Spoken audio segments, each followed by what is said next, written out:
Para TV Sindical nos encontramos con Elpidio Alonso, que es ministro de Cultura de esta hermosa patria de Cuba. Nos encontramos aquí en Buenos Aires. Ha venido aquí a la Feria del Libro, ¿no? ¿Cuál fue su experiencia? Creo que anoche estuvo. Sí, estamos aquí, buenas tardes. Estamos aquí como parte de una delegación de escritores y artistas cubanos que asisten invitados a la Feria del Libro de Buenos Aires, porque La Habana es invitada de honor a la feria. Y para nosotros es una gran satisfacción estar aquí en Buenos Aires con una representación de los escritores cubanos, del movimiento autoral cubano y también con una muestra de los libros que se producen en Cuba, que se publican en Cuba. Y también ha venido una pequeña delegación de artistas, sobre todo de cantautores, continuadores del movimiento de la Nueva Trova, que este año, por cierto, cumple 50 años de la fundación del movimiento de la Nueva Trova. Y bueno, vienen esos cantautores también. Una muestra del arte que se hace en Cuba, de la literatura que se hace en Cuba, para compartirla con el pueblo argentino y para decir presente aquí y mostrar el vigor, la diversidad del arte que promueven las instituciones creadas por la Revolución para el desarrollo de la cultura. Lo acabamos de escuchar recién sobre este tema tan interesante que tiene que ver con la guerra cultural y la batalla ideológica que ocurre en prácticamente todo el mundo. ¿Cuáles son las salidas, si es que las hay, de esta globalización dominada por las tecnologías, que tiene un plano ideológico político que viene derivado de un plano comunicacional cultural? Bueno, eso es un tema que es imposible de abordar, digamos, en toda su complejidad en una entrevista como esta. Sí te puedo decir que en Cuba nosotros estamos sometidos a una intensísima guerra cultural, que es una guerra cultural que se da en muchos frentes y que se da también en paralelo con la guerra económica que se le ha hecho al país desde inicios de la revolución. Nosotros estamos viviendo un momento de particular complejidad porque, unido a la pandemia, el gobierno norteamericano ha arreciado el bloqueo. Es un bloqueo recrudecido con más de 240 medidas adicionales a las que normalmente ha tomado contra Cuba, contra el pueblo cubano, y esas medidas nos generan muchos problemas desde el punto de vista económico, del abastecimiento.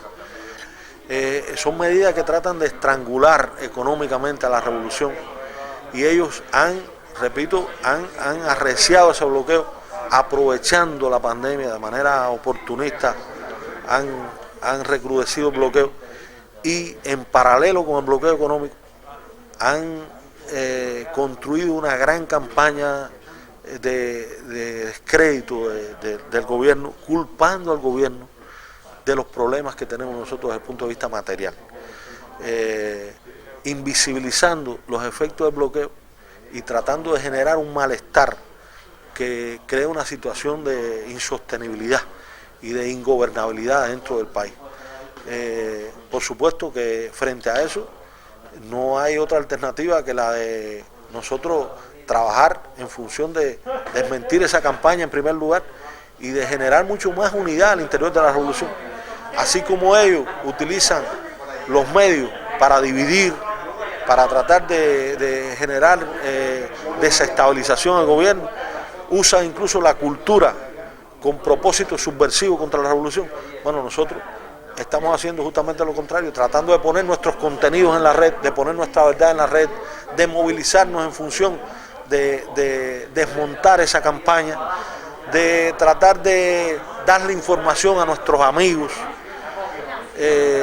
y de, por supuesto, fomentar la unidad al interior del movimiento artístico, de las organizaciones de creadores, de darle mucha información al pueblo para nosotros poder enfrentar esa campaña feroz que hay contra Cuba, campaña que en algunos momentos ha llegado a confundir incluso a amigos, y por eso es tan importante utilizar cualquier espacio para decir la verdad, para poner nuestra verdad, para esclarecer, para dar argumentos, para dar información, porque no tienen escrúpulos, realmente no tienen escrúpulos, y permanentemente están denigrando a las instituciones, a los principales dirigentes de la revolución, calumniándolos, intimidan a cualquier empresario que quiera comerciar con Cuba, que quiera invertir en Cuba, persiguen cualquier tipo de transacción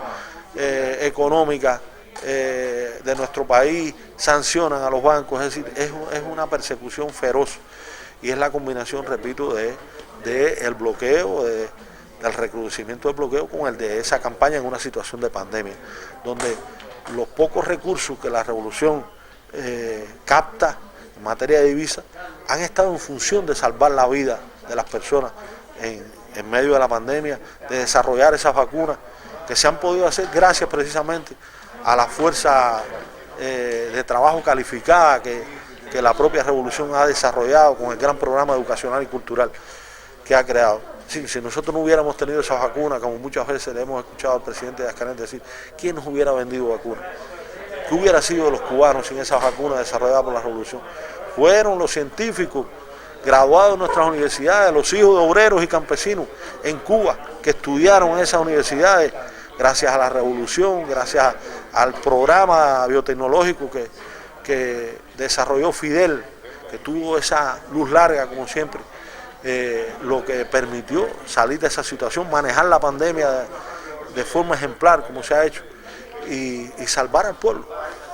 Alpidio, queremos seguir escuchándolo. ¿Siguen con su programa Verso a Verso? Ya no hago verso a verso, no sabía que tú conocías. Ya no puedo, pero sí sigo haciendo la revista de poesía que la vamos a presentar aquí. Así que los invito. Bueno. Va a ser en la Biblioteca Nacional el día 3 por la tarde, creo que a las 5 de la tarde. Vamos a presentar la revista Amnio, un número dedicado a la traducción poética. Así que ahí los esperamos. Nosotros seguimos creyendo en la poesía. Muchísimas gracias, Alpidio. Gracias a usted.